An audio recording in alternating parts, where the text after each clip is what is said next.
한국의 클라우드 전략을 검토해 보도록 하겠습니다. 4차 산업혁명의 대동맥은 클라우드와 데이터죠. 저희들은 4차 산업혁명을 이렇게 정의합니다. 현실 세계와 가상 세계가 클라우드 고속도로를 통해서 공공정보와 개인정보로 융합하는 혁명이다. 자, 이 대동맥인 클라우드 데이터 고속도로의 클라우드 개인정보 공공정보의 3대 조건이 4차 산업혁명의 전제 조건이라는 것입니다. 이 4차 산업혁명에서 두 세계가 융합하는 기술이 문제일까요? 아니면 제도가 문제일까요? 바로 기술 융합이냐 갈등 융합이냐, 기술 혁명이냐 제도 혁명이냐. 4차 산업혁명은 기술보다 제도가 훨씬 중요한 혁명이죠. 자, 그렇다면 우리는 데이터를 철저히 보호해야 한다는 데이터 쇄국주의와 데이터를 안전하게 활용해야 된다는 데이터 균형주의의 논쟁을 종식시킬 때가 됐습니다.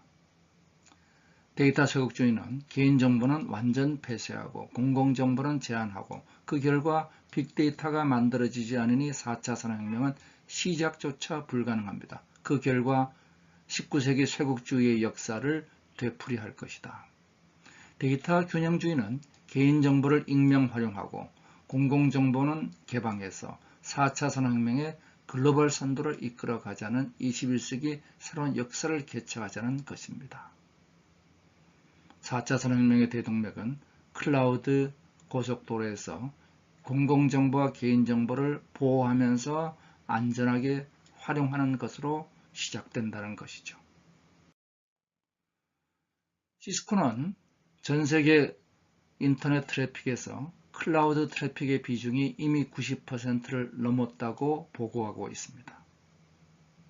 이 클라우드 고속도로에 공공 데이터와 민간 데이터가 올라가고 인공지능의 예측과 맞춤으로 새로운 가치를 만들어내는 것이 4차 산업혁명의 흐름입니다.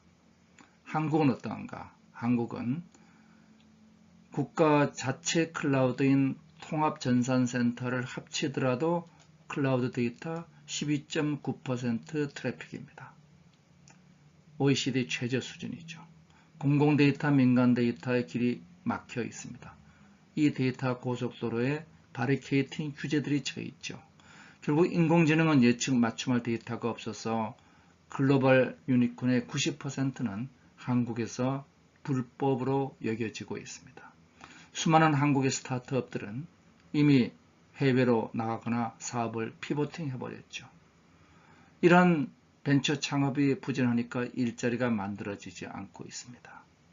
이 문제를 우리가 극복해야만 됩니다.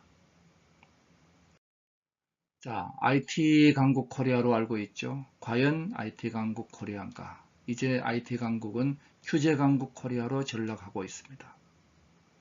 한국은 ICT 발전 지수 세계 1위, 블룸버그 혁신 지수 1위, 가구 인터넷 접속률 1위.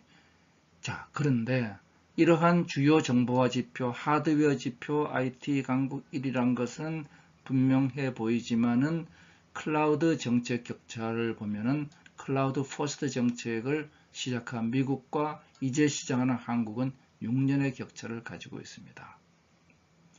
한국의 글로벌 경쟁력 순위를 놓고 보더라도 제도의 경쟁력은 개선되었다 하지만은 아직도 60위권 근처에 있습니다. 우리 10위권에서 20위권을 넘나드는 기술의 경쟁력에 비해서 현격한 차이가 있죠. 한국이 중국보다 주요 산업에서 모두 뒤진 이유가 기술 때문일까요? 아니면 제도 때문일까요? 엄격히 말해서 기술을 만드는 제도의 한계였습니다. 자, 이제 문제는 기술이 아닌 제도, 이 제도 문제를 보도록 하겠습니다. 우리 4차 산업혁명을 케이스는 이렇게 설명하죠. 현실 세계를 데이터화하자. 여기에 사물 인터넷과 생체 인터넷 같은 만물 인터넷 기술이 들어갑니다.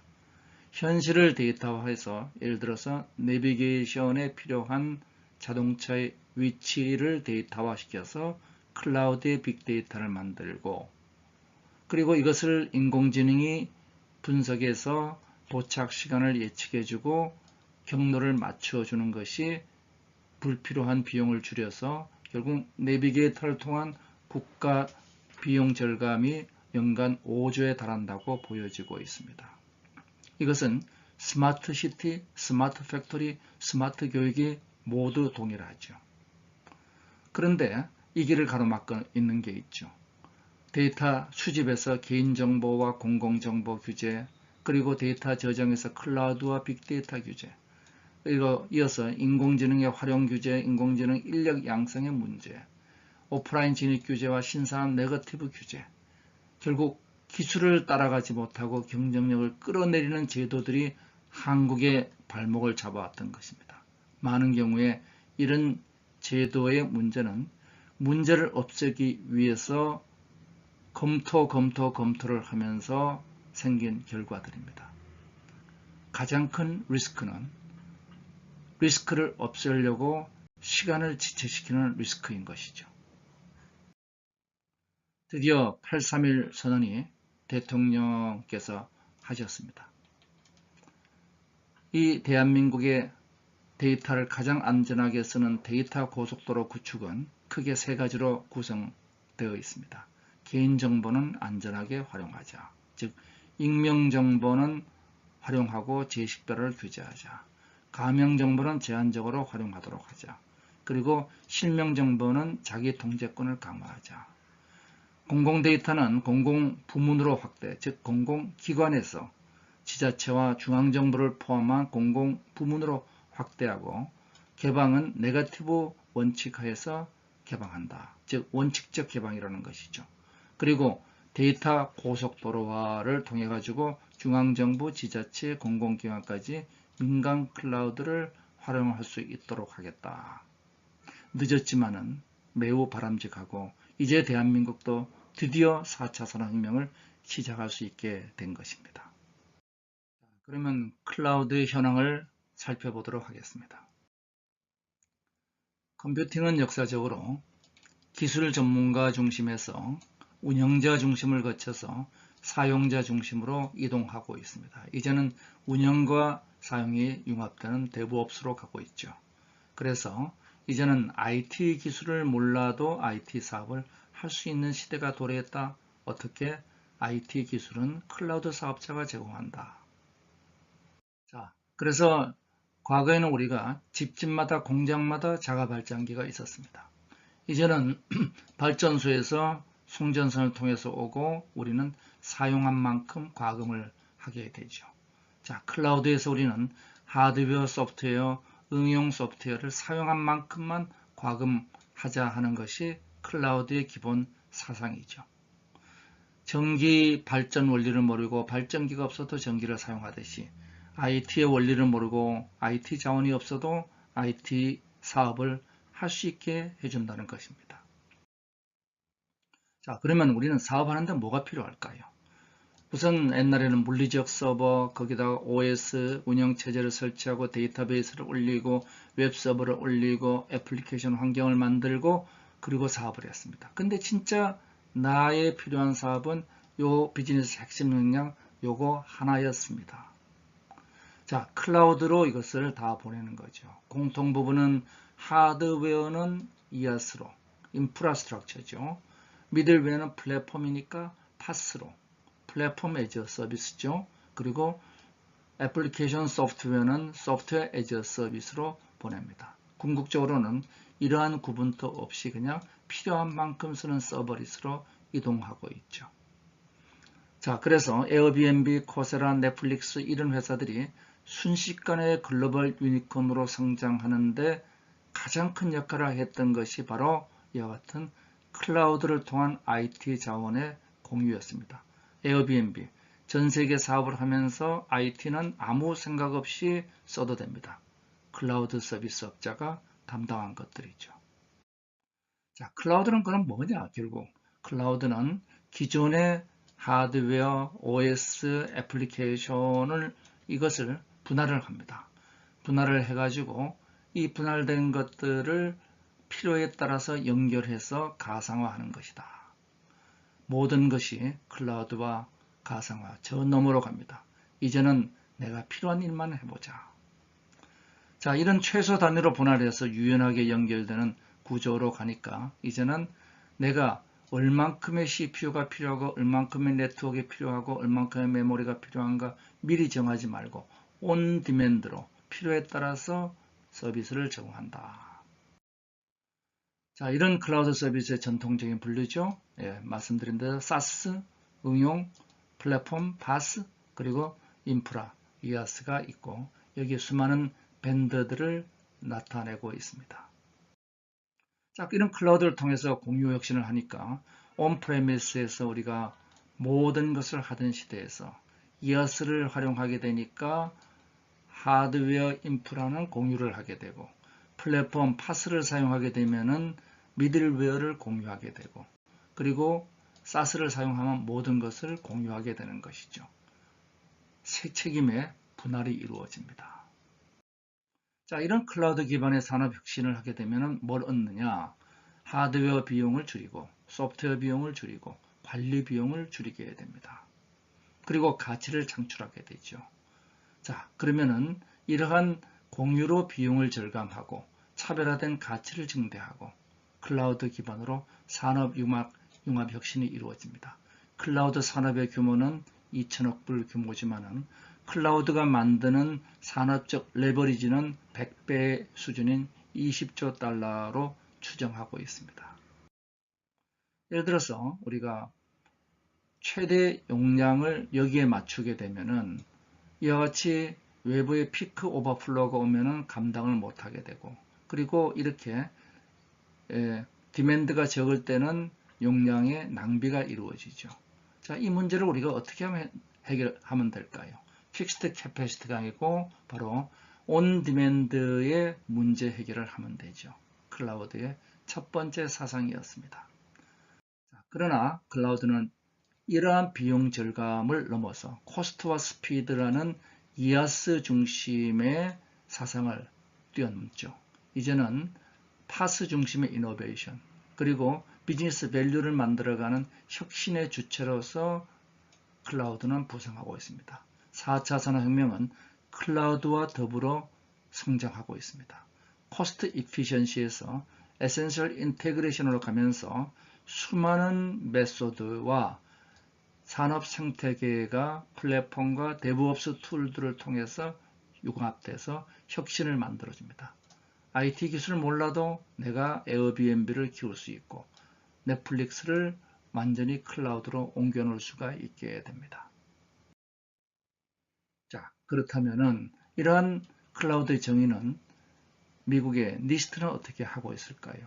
우선 활용 모델에서 퍼블릭, 프라이빗, 하이브리드 그리고 요즘은 멀티 클라우드인데 커뮤니티 클라우드 등으로 분류하고 있죠. 서비스 모델로서는 SaaS, PaaS, IaaS 그리고 기본적인 특징이 메저드 서비스, 즉 과금을 할 수 있어야 되고 필요에 따라서 늘 유연하게 바뀌는 Rapid Elasticity가 있어야 되고 온디맨드 셀프 서비스가 가능해야 되고 여기엔 전제 조건이 브로드 네트워크 액세스와 리소스 풀링 등이 이루어져야 되죠.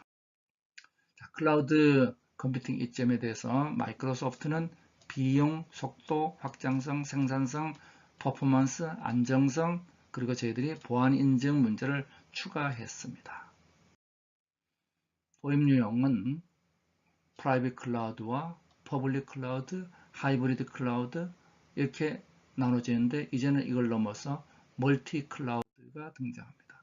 그래서 여러 벤더가 동시에 제공한 것을 2개 이상 배포하는 거죠. 클라우드의 종속성도 탈피하고 그리고 마이크로소프트 애저가 갖는 장점, 아마존의 웹 서비스가 갖는 장점, 세일즈포스가 갖는 장점을 동시에 활용하게 됩니다. 이것이 지금 주요 기업들의 80% 이상이 멀티 클라우드로 가는 이유죠. 또 한편 이 온프레미스에서 다시 퍼블릭 클라우드로 이전하기 위해서 프라그마틱 하이브리드 클라우드를 제공을 하고 있죠. 그래서 현재 쓰고 있는 프라이빗 온프레미스에서 퍼블릭과 프라이빗 클라우드의 적절한 조합으로 가는 패스웨이를 만들어주고 있습니다. 마이크로소프트의 하이브리드 클라우드 플랫폼 애주어 스택이 이러한 욕구를 만족시키고 있고, 아마존의 서버리스 플랫폼 람다는 이제는 더 이상 메모리, CPU, 네트워크 별도로 요구하지 말고 그냥 람다를 쓰게 되면은 문제는 우리가 다 해결해 주겠다. 그래서 버셀, 톰슨 로이터 등이 이러한 아마존 서버리스 플랫폼 람다를 통해 가지고 사업을 즉각적으로 론칭하고 있습니다. 자, 그럼 한국에서도 안 하고 있느냐? 한국에서도 네이버는 클라우드 펑션이라는 서버리스 애플리케이션을 제공하고 있죠. 그리고 한국의 정보진흥원 리아는 오픈 파스인 파스타를 오픈소스 기반으로 제공을 하고 있고, 이 파스타 2.0인 링귀니의 구조는 기존의 이아스를 바탕으로, 이 이아스는 기존 수많은 클라우드 사업자를 모두 쓸 수 있게 되어 있습니다. 그리고 오픈 파스인 파스타에서는 미들웨어로서 여러 가지 프레임워크를 지원을 하고, 그리고 사스로서 많은 애플리케이션들을 지원하고 있는 중이죠. 자, 정리해 볼까요? 클라우드 컴퓨팅 기술은 트래디셔널 IT 센터의 인프라스트럭처에서 프라이빗 클라우드, 퍼블릭 클라우드, 하이브리드 클라우드, 멀티 클라우드로 발전하고, 이러한 것들이 다시 컨테이너 오케스트레이션 프레임워크인 쿠버네티스 등으로, 그리고 수많은 플랫폼 등이 그 위에 일리스틱 서치나 포스터 SQL 등이 등장하고 있죠.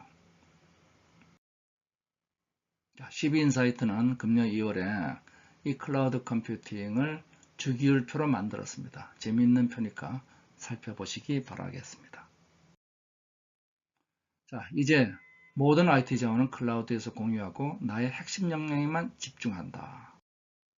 이러한 클라우드 시장은 빠른 속도로 성장하고 있죠.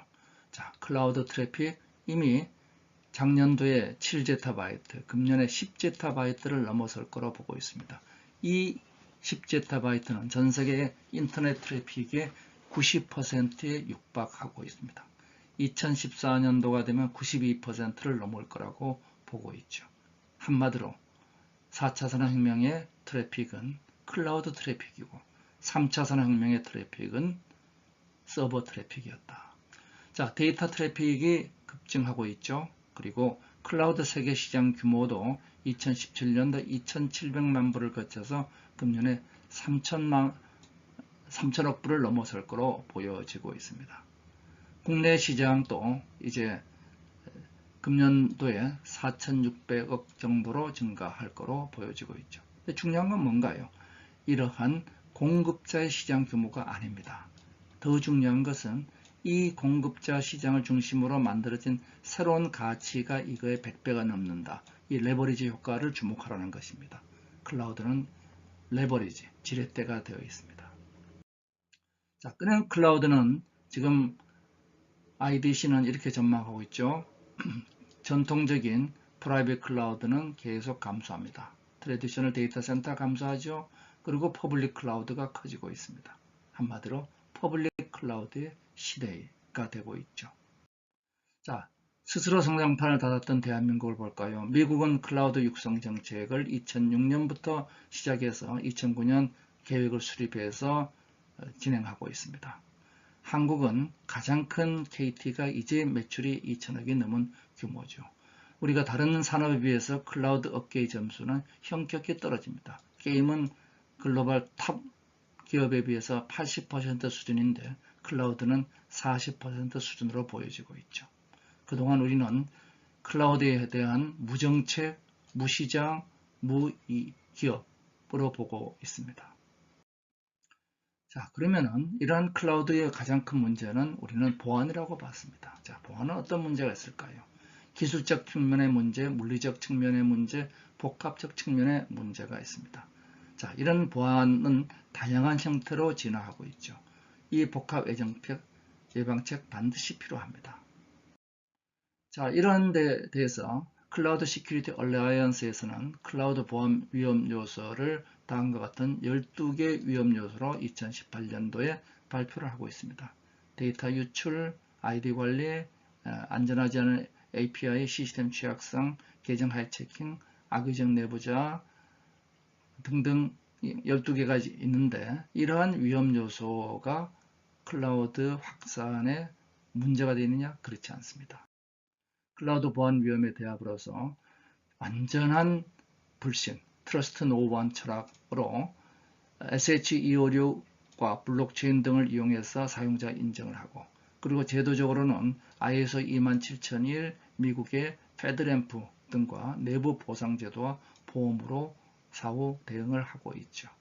자, 이러한 사후 대응을 통해서 보안 위협을 극복한 대표적인 사례들이 주요 금융기관들이 모두 클라우드로 이동하고 있다는 것입니다. 자, 클라우드는 이제 보안 때문에 클라우드를 씁니다. 클라우드의 보안 인증 리스트를 보면은 수많은 인증이 있죠. 우리가 의료 산업을 하고 싶으면 히파 인증을 받아야 되고, 우리는 금융 산업을 하려면은 PCI DSS 인증을 받아야 됩니다. 개별 기업이 이런 인증 받는 거 대단히 어렵죠. 이것을 이러한 클라우드 사업자들은 포괄 인증을 받아서 이 클라우드를 이용하면 별도 인증을 생략할 수 있게 되죠. 자, 그러면 우리는 이를 위해서 공공 데이터의 민간 활용부터 보도록 하겠습니다. 자, 클라우드는 1, 2차 산업혁명이 만든 오프라인 현실 세계와 3차 산업혁명이 만든 온라인의 가상 세계가 융합하는 혁명입니다. 융합을 위해서 현실을 가상으로 보내는 디지털 트랜스폼, 가상을 현실로 보내는 애널로그 트랜스폼, 두 개의 기술이 필요합니다. 그러면 세상은 융합되죠. 이 융합이 1차 산업혁명 때는 1%, 3차 산업혁명에서는 5%, 현재 20%, 2030년이 되면 이 50%까지 커질 거로 보고 있습니다. 모든 것이 데이터의 호수 클라우드에서 모이고 있습니다. 이 클라우드에서 인공지능이 융합을 뒷받침하고 있는 구조죠. 자, 클라우드는 이제 비용 절감의 차원이 아니라 혁신 성장의 인프라로 이해를 해야 되는 것입니다. 자, 공공 클라우드가 얼만큼 성과를 거뒀냐? 미 육군의 클라우드로 활용 환경과 90%의 라이센싱 비용 절감, 33%의 생산성 향상. 중요한 건 미 육군이 클라우드를 사용하고 있다는 것이죠. 자, 위스콘신주의 협업 관리를 통해서 270%의 ROI를 얻고 총체적으로 미 연방정부가 이러한 클라우드의 파스 사용으로 200억 불의 비용 절감을 했다는 겁니다. 즉 20조를 절감한 거죠. 궁극적으로 미 연방의 IT 예산을 25%인 60조를 절감할 수 있다고 추정되고 있습니다. 자, 주요국의 공공 클라우드 정책을 볼까요?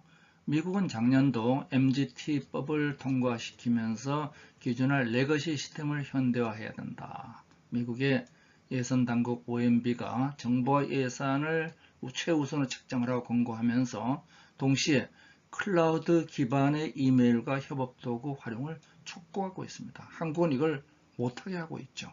자, 영국은 퍼블릭 클라우드 퍼스트, 즉 클라우드 퍼스트가 아닙니다. 퍼블릭 클라우드 퍼스트로 가면서 민간 클라우드의 우선 이용을 권장하고 있죠. 특히 이아스보다는 사스 활용을 더 권장하고 있습니다. 일본은 모든 정보 시스템을 2021년까지 클라우드화해서 운영지 비용의 30%를 절감하겠다. 주요국의 그림은 민간 클라우드로 인프라 혁신을 하고 그리고 공공 데이터로 서비스 혁신하겠다. 이렇게 두 트랙으로 구성되어 있습니다. 자, 주요국의 클라우드 서비스 조달 시스템을 볼까요? 영국은 디지털 마켓플레이스를 만들죠. 그래서 기존에 발주 입찰 경쟁 없이 디지털 마켓플레이스 서비스를 검색하고 계약을 합니다. 이래서 2018년까지 이를 활용해서 4.6조 원이 거래되고 있는 중이죠. 새로운 중소기업의 서비스가 활성화되고 있습니다. 미국은 클라우드 퍼스트에서 클라우드 온리로 지금 이동을 하고 있죠. 자, 그래서 여기도 마켓플레이스를 통해 가지고 조달 플랫폼과 구매 방식을 혁신하고 있습니다. 호주도 디지털 마켓플레이스를 통해서 전문 클라우드 조달 체계를 구축하고 있죠. 자, 주요국들은 이제 서비스 자체도 클라우드에서 조달을 하고 있다. 예를 들어서 영국은 클라우드 서비스 유통에 적합한 신국가 체계를 마련했습니다. 2012년도죠. 그래서 5.1조의 거대한 규모의 거래를 해왔다. 따라서 우리는 클라우드 서비스 전문 유통 체계가 필요하죠. 현행 제도는 용역 계약을 하고 구매 계약을 하는 방식에서 서비스 전문의 국가 계약 제도의 신설이 필요하다. 그리고 이러한 일을 하기 위해서 클라우드 스토어가 필요하죠. 한국에서 리아가 만든 씨앗이라는 클라우드 스토어를 공공부문의 유통 플랫폼으로 확대 성장할 수 있는 근거가 필요할 것입니다. 자, 대표적으로 리아가 만든 씨앗이라는 마켓플레이스에서 다양한 이해관계자가 참여하는 개방형 생태계를 확장할 필요가 있을 것입니다. 자, 그러면 이제 주요 국가의 데이터 분류 체계를 보도록 하겠습니다. 영국은 기본적으로 오피셜, 공공 데이터, 시크리트, 기밀 정보, 그리고 탑 시크리트, 1급 정보로 3단계로 나누고 있죠. 그 이전 6단계에서 줄인 것입니다. 자, 미국은 클라우드 퍼스트에서 클라우드 온리로 가면서 역시 3단계로 가지만 거기에 요양도를 3가지 곱해서 3x3로 하고 있습니다. 호주는 4단계 분류를 하고 있죠. 대체로 전반적으로 3등급 분류가 일반적인 원칙이죠. 저희들의 분류 방향에 대한 의견은 1등급 정보는 국가보안 등급인데 이것은 물리적 망분리, 2등급은 개인정보 등급인데 논리적 망분리, 3등급은 공공개방 등급으로 90% 이상의 공공데이터는 개방해라. 자, 공공부문 중에서 가장 민감한 데이터를 다루는 데가 어딜까요? 미 국방성, CIA 이런 데죠. 민간 클라우드 쓸까요? 네, 쓰고 있습니다. 그래서 파리의 심판이라는 유명한 와인 업계 얘기가 있죠. 미국 와인이 블라인드 테스트에서 이긴 겁니다. 마찬가지로 클라우드 업계의 파리의 심판이란 것이 CIA가 민간 클라우드를 사용하고 있는 겁니다. 자, 그래서 이 아마존 웹 서비스를 활용하고 CIA가 사용하고 미 국방성이 이제 100억 불의 계약을 앞두고 있습니다. 국방성 CIA 민간 클라우드를 사용하고 있다. 자, 미국 클라우드 정책은 2009년도 계획에서 2010년도 클라우드 포스트를 내세우고 2011년도에 기존의 온프레미스의 레귤레이션 피스마를 페드램프로 전환하면서 이 페드램프를 받은 업체에 대해서는 개별 도입 시 별도 인증 절차를 받지 않는 간소화를 해서 촉진시키죠. 자, 2016년도를 거쳐서 2017년도에 드디어 Modernizing Government Technology Act MGT 법이 성문화되면서 미국의 클라우드 정책이 1차적으로 완성이 됩니다. 자, 전체적으로 서비스 패러다임은 소유에서 서비스로 이동합니다. 그리고 제품은 제품의 서비스화가 가속화하죠. 그래서 해외국의 주요 조달 체계는 이제 제품을 사는 것이 아니라 as a 서비스, 서비스를 사는 쪽으로 가고 있고 여기에 수많은 마켓플레이스들이 만들어지고 있습니다. SI에서 서비스로 전환되고 있다. 자, 그러면 한국의 클라우드 국가 전략을 보도록 하겠습니다. 한국의 데이터 쇄국주의를 혁파하기 위해서 저희들이 노력해온 과정은 다음과 같습니다. 2016년 4월 저희들이 디지털 사회 미래 포럼에서 한국의 미래의 절대적인 문제가 클라우드와 데이터다.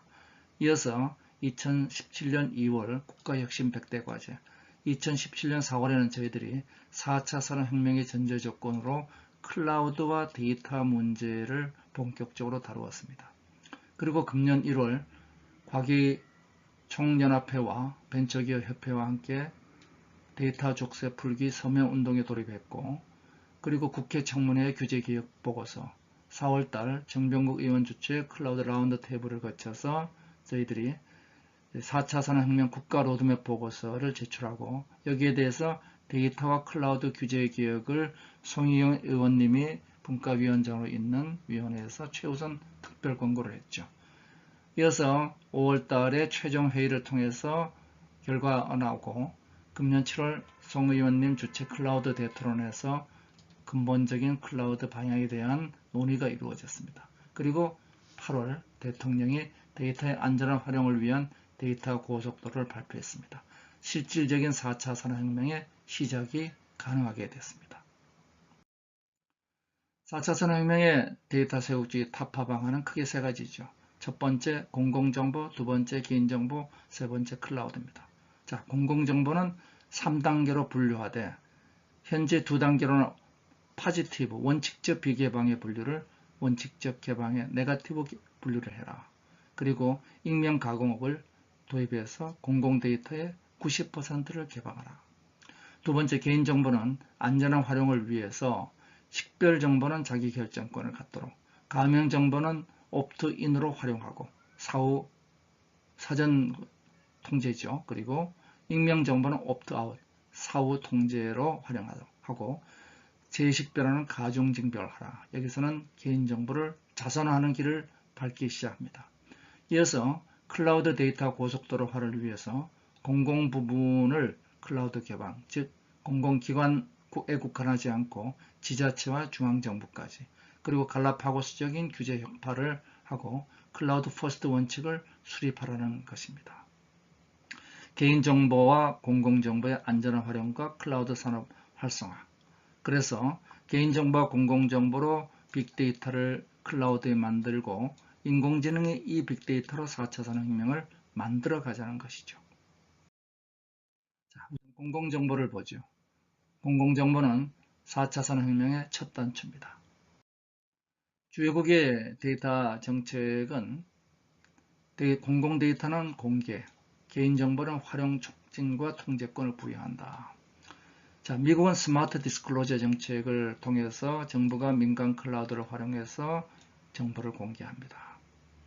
단, 개인 실명 데이터는 통제권을 강화하고 있죠.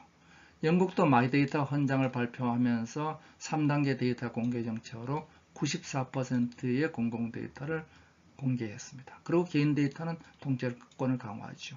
EU도 마찬가지로 공공데이터는 무조건 공개하는 단위 플랫폼을 운영하고 개인 데이터는 통제권을 강화한다.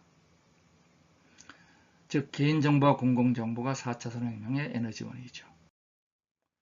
한국은 어떻게 되느냐? 한국은 지금까지는 중앙정부는 민간 클라우드 사용불허, 지자체는 사용할 수도 있는데 잘 안 되게 되어 있습니다. 그리고 공공기관은 3등급에 해당되는 8%만 민간 클라우드 우선을 쓰라 이렇게 되어 있는데 이 8%도 키사 인증을 요구하고 있죠.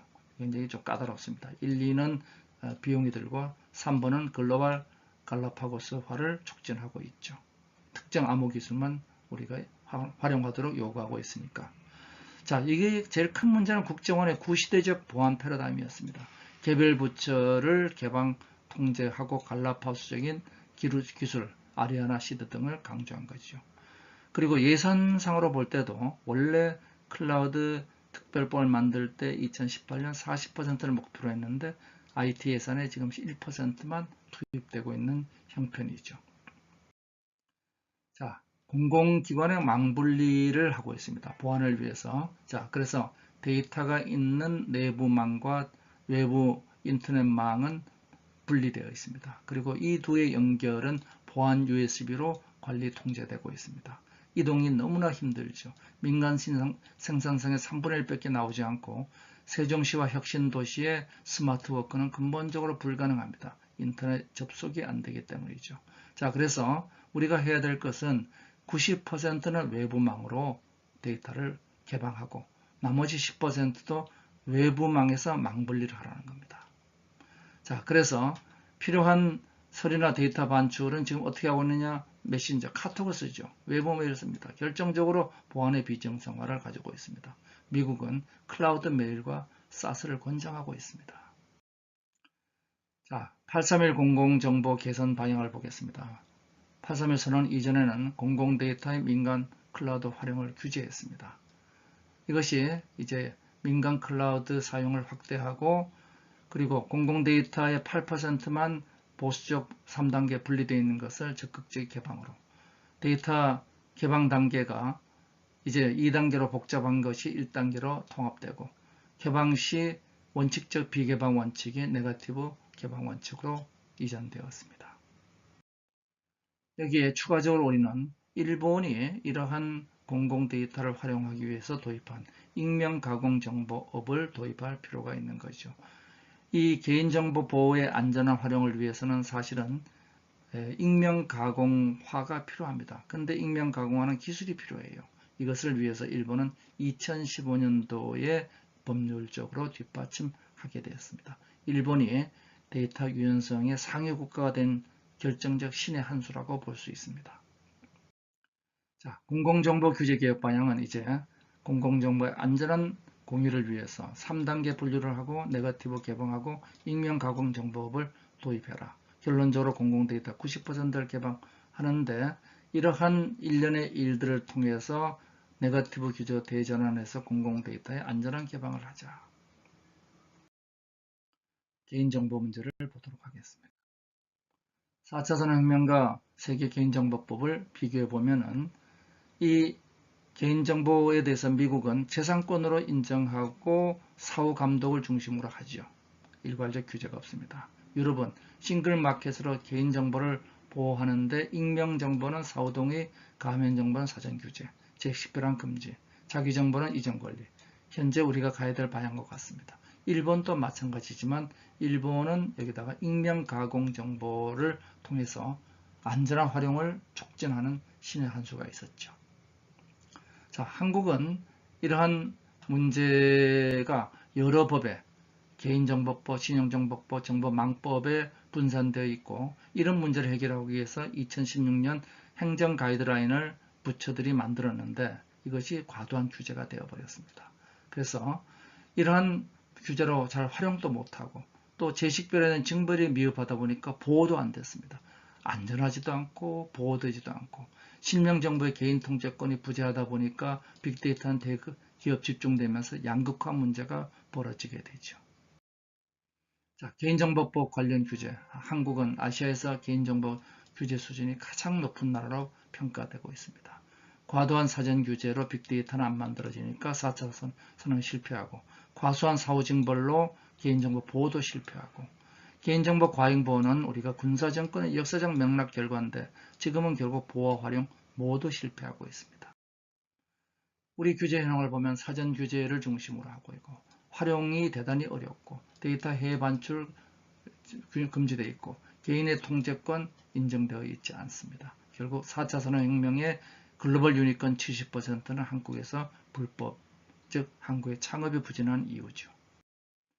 유럽과 미국 방식을 보면 유럽은 미국과 글로벌 패권 경쟁을 했는데 데이터 보호 정책 상당한 실패를 했습니다. 결국 GDPR 개혁을 하게 된 이유죠. 그렇지만 여전히 사전 규제 성격이 강합니다.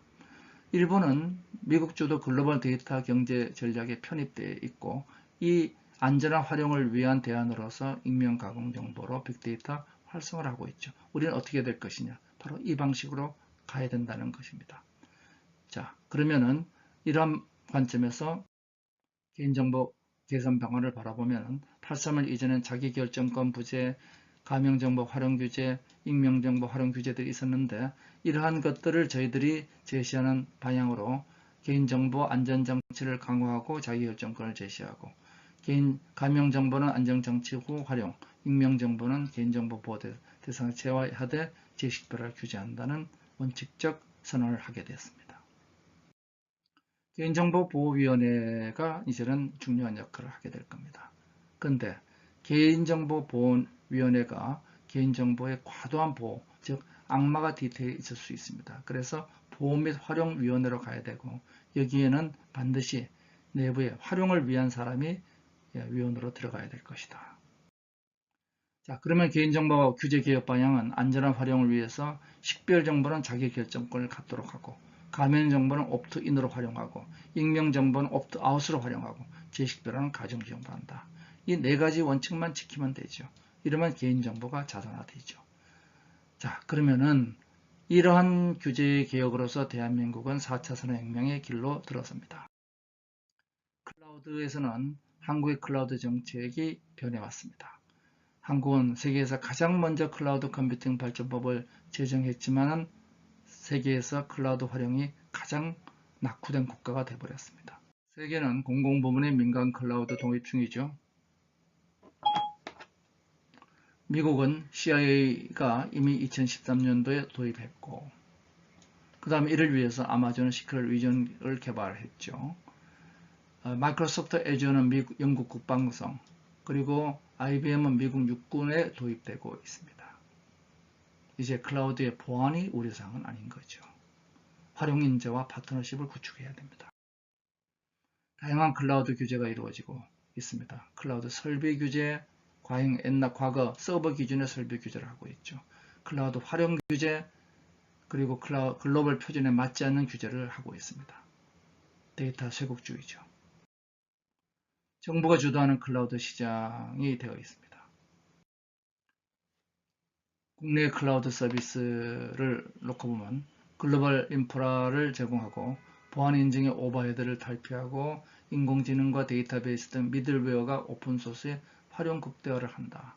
이래서 우리는 클라우드 서비스를 잘 써야 됩니다. 그런데 과제는 데이터 종속성, 그리고 글로벌 인증, 부족한 오픈소스 극복, 그리고 이러한 문제를 극복하기 위한 비글로벌 서비스 주력 확보가 필요하죠. 근데 한국에서는 데이터 주권을 오해하고 있습니다. 클라우드 사업자는 데이터 소유권이 없습니다. 철저한 인증을 받고 있죠. 안 받으면 큰일 납니다. 자, 그런데 그것도 못 먹겠다 그러면 멀티 클라우드와 하이브리드 클라우드로 가는 것입니다. 활용하되 종속되지 말라. 바로 멀티 하이브리드 클라우드죠. 여기에 대해서는 한국의 애트리가 클라우드 서비스 브로키지의 세계적인 기술을 갖고 있습니다. 자, 클라우드 개혁 방향은 데이터 해외 반출, 국정원의 갈라파고스 표준, 공공기관의 망분리, 이 세 가지를 혁파해야 될 것입니다. 831 이전과 저희의 제안, 그리고 831 선언에서 데이터 고속도로와 선언입니다. 아직까지 우리가 여기에 빠져있는 부분들이 여러 개 있게 되죠. 자, 이래서 클라우드법 개정이 클라우드 컴퓨팅 법에는 20조의 클라우드 컴퓨팅 이용 촉진에 대해서 공공부문의 정부기관이 제외되어 있는 것을 포함시킨다. 자, 여기에 대해서는 이번 831주째 발표가 됐습니다. 제4조는 다른 법률하고 관계해서 예외를 인정하고 있습니다. 클라우드 퍼스트를 부정한 것이죠. 그리고 21조는 이것은 클라우드 사용 금지를 용인하는 단서조항들이 있습니다. 이것은 망의 기술 중립성을 해치는 조항들이죠. 자, 그래서 이 두 조항을 삭제하는 것이 발의되어 있습니다. 831 이후 우리의 개혁 방안은 공공부문의 클라우드 개방, 갈라파고스 규제 혁파, 클라우드 퍼스트 원칙 하에서 클라우드 트래픽을 일단 50%까지 끌어올리자. 기술의 중립성을 준수하는 것, 기술적 권리적 보호를 글로벌화하는 것, 국가 예산의 클라우드 퍼스트화가 필요하게 됩니다. 자, 이러한 벽을 우리가 깨기 위한 인식의 벽을 넘어서야 됩니다. 클라우드 활성화 방안은 산업 레버리지 극대화를 하는 공급 수요 양쪽에서 문제를 볼 필요가 있죠. 공급 측면에서는 보안 인증 지원, 설비 투자 지원, 멀티클라우드 장려 등이 있고, 시범 프로젝트로서 지방 분권, 스마트 시티, 스마트 팩토리, 글로벌 교육 등이 있죠. 그리고 수요 측면에서는 보안 우려를 우리가 해소하는 노력들이 필요하고, 클라우드 마중물로서 클라우드 활용 지원이 필요하게 됩니다. 예를 들어서 공개 시 공무원 인센티브, 일정 기간 문책 특권 등이 필요하게 될 겁니다. 이러한 시장 형성을 위해서 스마트 워크, 그리고 스마트 시티, 스마트 제조, 스마트 교육이라는 4개의 공공과 민간 부문의 프로젝트를 저희들이 클라우드 시장 형성을 위한 플래그십 과제로 마중물로 제공하기를 추천드립니다.